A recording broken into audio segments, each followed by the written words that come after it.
జగన్కి గాయం అయితే రాష్ట్రానికి గాయం అండి.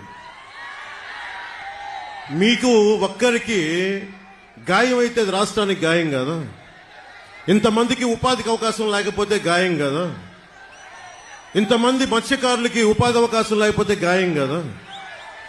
పాకిస్తాన్ జైళ్లలో మగ్గుతా ఉంటే అది గాయం కదా రాష్ట్రానికి. చేనేత కార్మికులు, కళంకారీ కార్మికులు రోడ్ల మీద పడి ఉపాధి అవకాశాలు లేక ఆత్మహత్యలు చేసుకుంటా ఉంటే రాష్ట్రానికి గాయం కదా.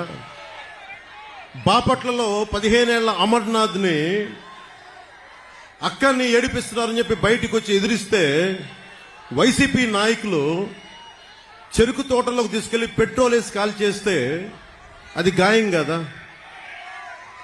మీరు ఆలోచించండి. మీరందరూ ఇక్కడ ఉన్న ఆడబిడ్డలు, పెద్దలు అందరూ, రాష్ట్ర ప్రజానీకం అందరూ ఆలోచించండి.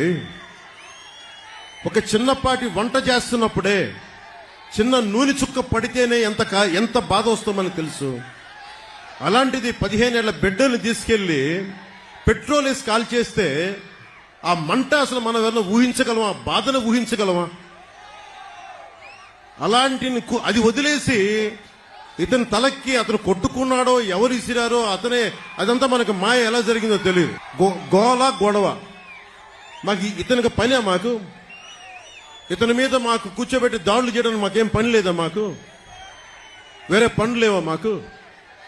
అయినా మీలాగా క్రిమినల్ సమయం అందరి మీద దాడి చేసే నీకు అసలు నీ మీద ఎవరికైనా దాడి చేయడానికి ధైర్యం ఉంటుందా?